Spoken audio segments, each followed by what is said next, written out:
დამუშავდა. წინააღმდეგ შემთხვევაში ყველგან გამოყენებული იქნება კანონის გაფორმებული ღონისძიებები მართლობის სამსახურში.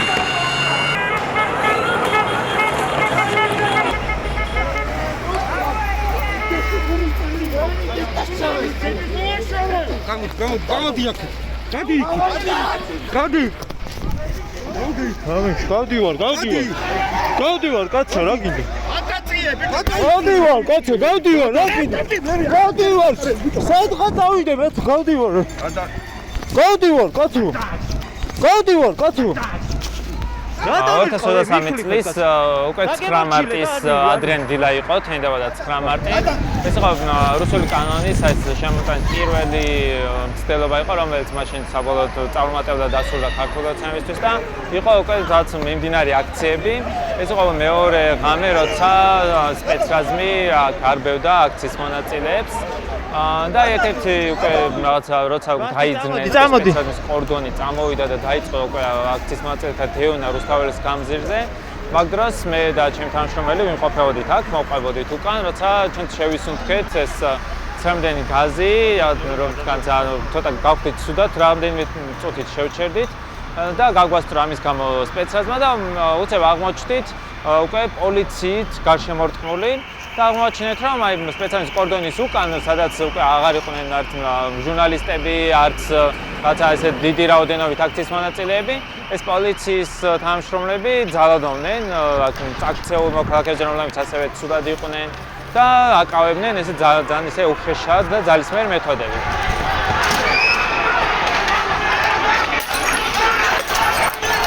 შევესწრეთ ერთ სცენას, სადაც ესე ძალიან უხეშად აკავებდნენ ერთ-ერთ მოქალაქეს და დავიწყეთ ამის გადაღება, როცა ამ დროს გავიგეთ თან და პარალელურად ყურში რომ ჟურნალისტები მოაშორეთ.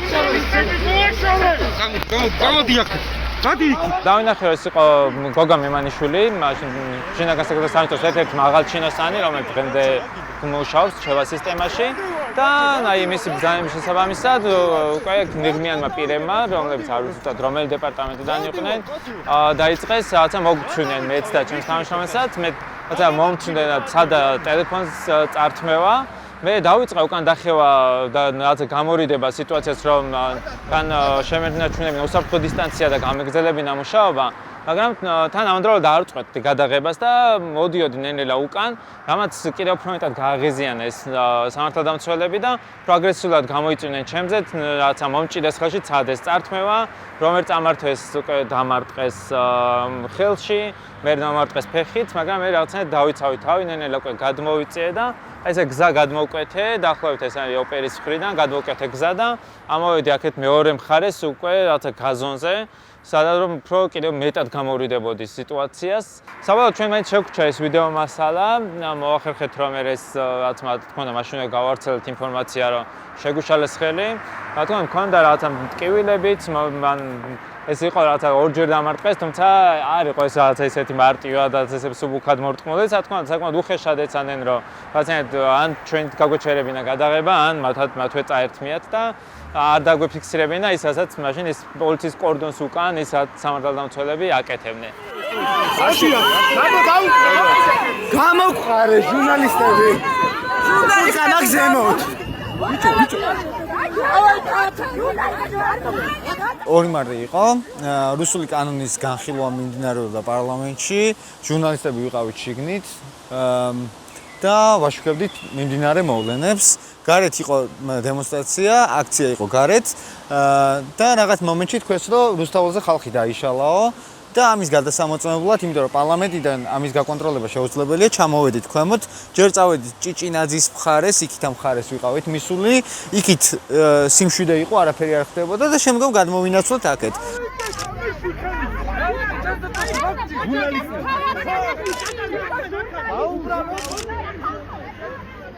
მე თამუნა გეგიძე და ბუბუ ვიყავით ონჯიდან თამუნა, ბუბუ ნეტგაზეთიდან. და მე შემდგომ გადმოვინაცვლეთ აქეთ ამ მხარეს და აქ უკვე ხალხი იკრიბებოდა და აქცია იწყებოდა, პოლიციაც მობილიზებული იყო და შიგნიდან ვიღებდით გარეთ მიმდინარე ამბებს, რაც ხდებოდა გარეთ.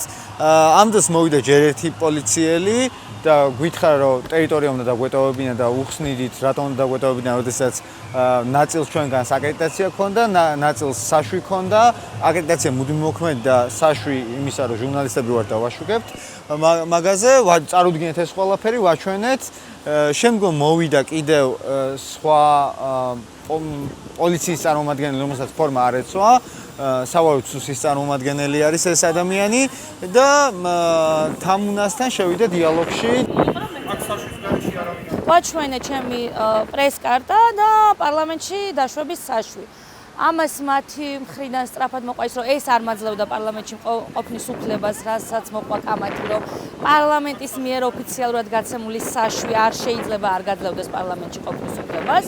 და ასევე შევთავაზე გადაემოწმებინა პრესამსახურთან, რომ ნამდვილად იყო ჩემზე საშვი დაშვებული და ნამდვილად მქონდა პარლამენტში ყოფნის უფლება და აკრედიტაცია. დამპირდა რომ ამას გააკეთებდა, მაგრამ მითხრა რომ სანამ გავაკეთებ ტერიტორია დატოვეო, რაზეც თქვი უარი.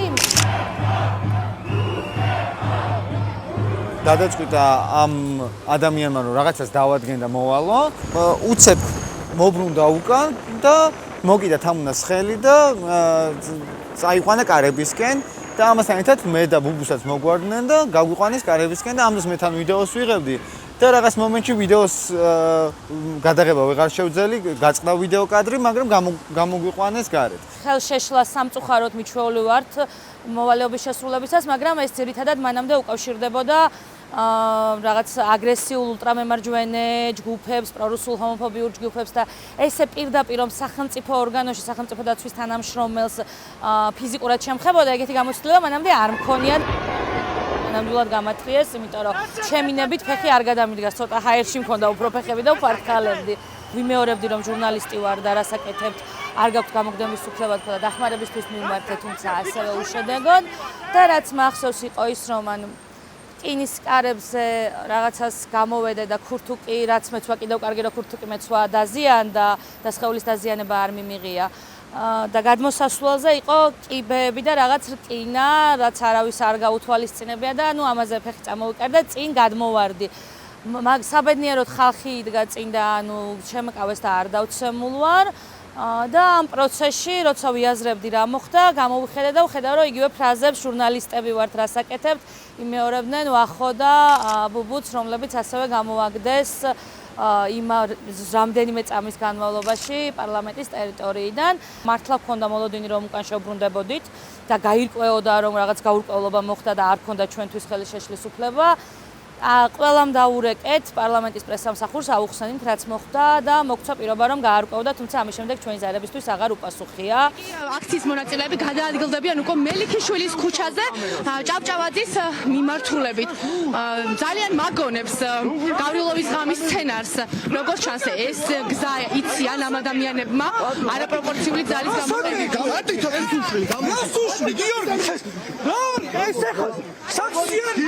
ეს კადრები, რომელიც ახლა ეკრანზე გადის, პირდაპირ ეთერში გადაიცემოდა, არის მეტრო რუსთაველის უკანა მხარე, ეგრეთ წოდებული იტალიური ეზო, სადაც პოლიციელები შეუვარდნენ მოქალაქეს, რომელიც თავსაფარებდა ამ ეზოს და დაიწყეს მისი დაკავება, თუმცა ეს დაკავება ხდებოდა არა კანონიერად, არამედ უკანონოდ, ძალადობდნენ ამ ადამიანზე, რომელიც ჩანდა ასევე კადრში და ჩვენ ამას ვაფიქსირებდით. კადრი გაჩვენოთ გინდათ? მობრძანდით, რატო?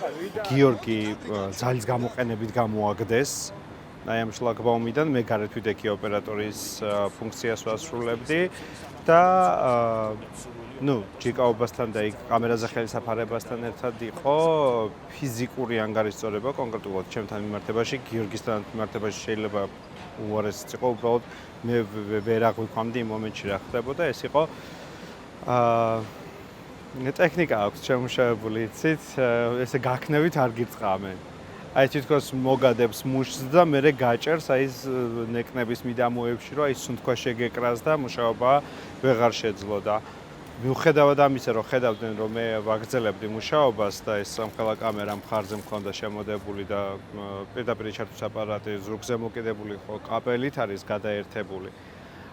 აი განზრახ კიდებდნენ ამ კაბელს ხელს, ან შეიძლებოდა გამოეგლიჯათ, ან მინიმუმ კადრს დამირღვევდა, რომ არ დამიფიქსირებინა ის ძალადობრივი ქმედებები, რადგანაც ისინი შედიოდნენ, თუმცა მიუხედავად ამისა, მაინც მოვახერხეთ არაერთი მსგავსი ფაქტის გადაღება. წყლის ჭოლს იყენებენ და სპეციალური დანიშნულების რაზმი ისურვის ასევე აქციის მონაწილეების მისამართი. ჩვენ ვიცავთ დაზარალებული ჟურნალისტების უფლებებს, რომლებსაც პოლიციელთა მხრიდან შეეშალათ საქმიანობაში ხელი, რომლების მიმართაც იქნა გამოყენებული არაპროპორციული ძალა და საბოლოოდ ბევრ მათგანს დასჭირდა სამედიცინო დახმარება. დღეს არის 2025 წელი, 2023 წლის 2-3 და 7-9 მარტიდან გავიდა 2 წელზე მეტი, თუმცა არც ერთ საქმეზე არც ერთი პირი არ არის დასჯილი. სპეციალური საგამოძიებო სამსახური არ იძიებს საქმეს. გვეუბნება, რომ საქმეში არსებობს არაერთი ვიდეო მტკიცებულება, რომელთა შესწავლაც დღესაც კი არ აქვთ დასრულებული და როგორც კი დასრულდება, ალბათ ექნება შედეგი. მაგრამ სულ რომ 2023 წლის ჟურნალისტების кейსებზე არ ვისაუბროთ, სპეციალური საგამოძიებო სამსახურის სტატისტიკას რომ გადავხედოთ, უკანასკნელი 3 წლის განმავლობაში ჟურნალისტების მიმართ ჩადენილი არც ერთი დანაშაული არ არის გამოძიებული. არ არის გამოძიებული ის დანაშაულებები, რომლებიც სახელმწიფოს წარმომადგენლებმა, პოლიციელებმა ჩაიდინეს.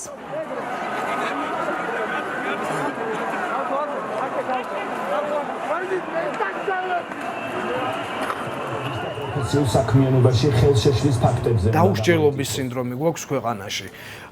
ეს კადრები არის 2 წლის წინანდელი და 2 წლის წინ გახორციელდა ჩვენზე ძალადობა, თუმცა გასულ წელს, როდესაც ხელისუფლებამ გადაუხვია ევროპული გზიდან და მოქალაქეები ქუჩაში გამოდიოდნენ მასობრივად, გულისხმობ დეკემბრის საპროტესტო აქციებს 2024 წლის.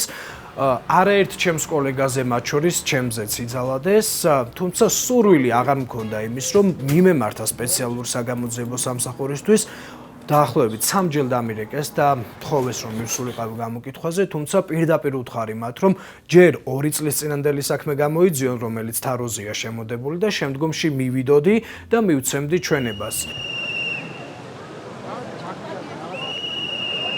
ჯერ კიდე ქონდა მცირე იმედი, რომ ამ ქვეყანაში რაღაც დონეზე მაინც ინსტიტუტები რაღაცას მაინც გააკეთებდნენ. თუმცა როგორც თქვი 2 წელი გავიდა და მაშინ არა მარტო ჩვენზე, არამედ სხვა ბევრ ჟურნალისტზეც იძალადეს იმ დღეების განმავლობაში და დღემდე ყველა მათგანის საქმე დარჩა ისევ თაროზე შემოდებული, გამოძიებელია.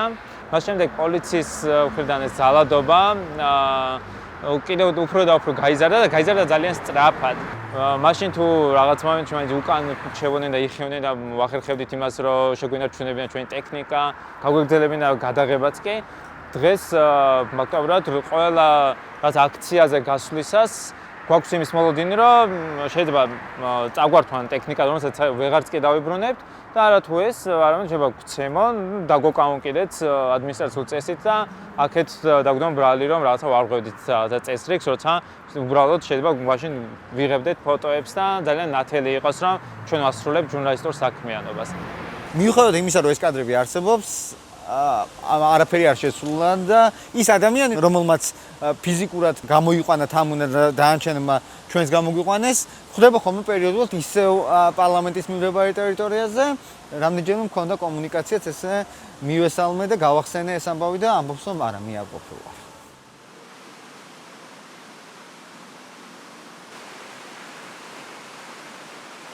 2025 წლის მაისში გაიმართა პირველი სასამართლოს ხდომა, სადაც პირველი მოსმენა უნდა ყოფილიყო ამ საქმესთან დაკავშირებით, როცა ადვოკატები დაგვიკავშირდნენ, იმ დავიწყებულიც ჰქონდა, რომ ამ საქმეზე შეიძლება რამე რეაგირება ყოფილიყო, იმიტომ რომ მინიმუმ ამის შემდეგ იმდენი ცუდი რამ მოხდა, როგორც ქვეყანაში, ისე კონკრეტულად ჟურნალისტიკაში და მედიის მიმართულებით იმდენი რეპრესიული ნაბიჯი გადადგა სახელმწიფომ, თითქოს უკვე ნიშნულობა ჰქონდა დაკარგული იმას, რომ რამდენიმე წლის წინ პარლამენტიდან მუშაობაში ხელი შეგვიშალეს, მაშინ როცა ეხა იმას ცდილობენ, რომ საერთოდ აღარ ვიმუშაოთ და არ ვიარსებოთ ცალკე აღებულმა როგორც მედიამ. თუ კი იდენტიფიცირდება, რომ პირი არის ჟურნალისტი, ეს დაცვის ნიშანი არ არის პირიქით, ეს მოასწავლებს იმაზე, რომ ის მარტივად ხდება სამიზნე. სპეციალურმა საგამოძიებო სამსახურმა ჩვენი მიმართვის შემდგომ მხოლოდ ნაწილობრივ დააკმაყოფილა ჩვენი განცხადება და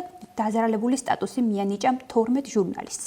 არ არსებობს დამაჯერებელი არგუმენტები იმასთან დაკავშირებით, თუ რატომ არცნეს დანარჩენი 9 პირი დაზარალებულად.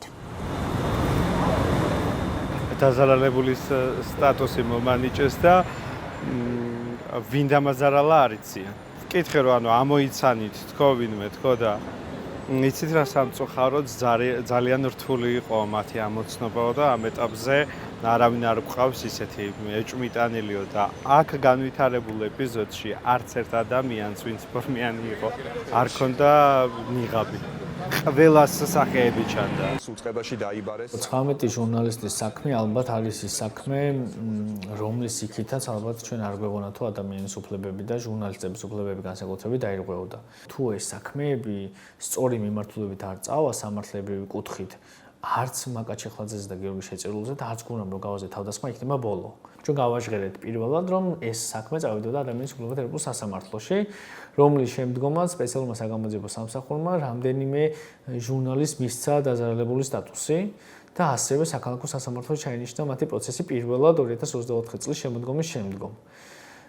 რაც ნიშნავს იმას, რომ ამის გაჟღერებაც კი რომ საქმე შესაძლოა წავიდეს ადამიანის უფლებათა ეროვნულ სასამართლოში, ამასაც კი აქვს ეფექტი თუ არა საჩივის გაგზავნას და შემდგომში იქ თუ მიიღებს საჩივარს შემდგომ საგამოძიების ეროვნულ სასამართლო და საერთოდ დაადგენს იქ დარღვევას, ეს არის უდიდესი რამ, როგორც კონკრეტულად ამ პიროვნებებისთვის, ასევე ამ ორგანოსთვის და ასევე ქართული მართლმსაჯულებისთვის, რომელიც დღეს არის ალბათ იმ მდგომარეობაში, რა მდგომარეობაში არასდროს ყოფილა ეს მართლმსაჯულება.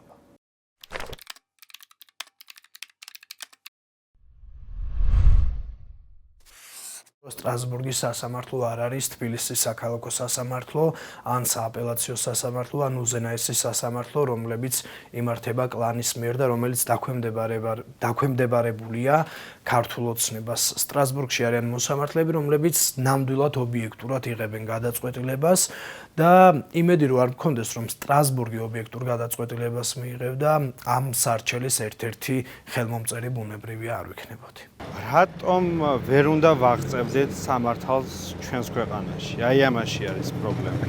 თორემ დღეს აგერ ვდგავარ, გესაუბრებით, კი მაშინ მეტკინა მქონდა დაზიანებები, რაღაც დოზით ალბათ შეშინებულიც ვიყავი, მაგრამ აფექტური მდგომარეობის გამო ალბათ ვერ ვგრძნობდი, მაგრამ რატომ უნდა მიწევდეს ამდენი ბრძოლა და მტკიცება რომ მართალი ვარ, როდესაც ეს ისედაც ჩანს?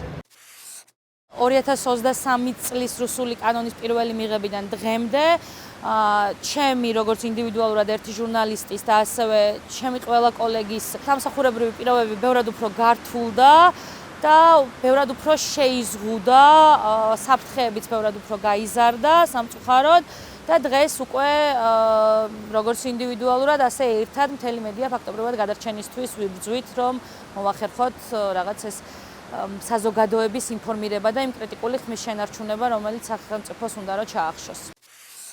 თემა რაღაცები წარმომედგინდა დაძაბულობა, აქციის დაშლად, მაგრამ ის რომ ფაქტობრივად დამოკიდებული ჟურნალისტიკა იგზალებოდა, ან ჩემთვის იყო ეგ აი წარმოუდგენელი რა, რომ აი მივიდოდით რა ესე ავტორიტარულ რაღაცა ფაქტობრივად გაფორმებულ დიქტატურამდე რა და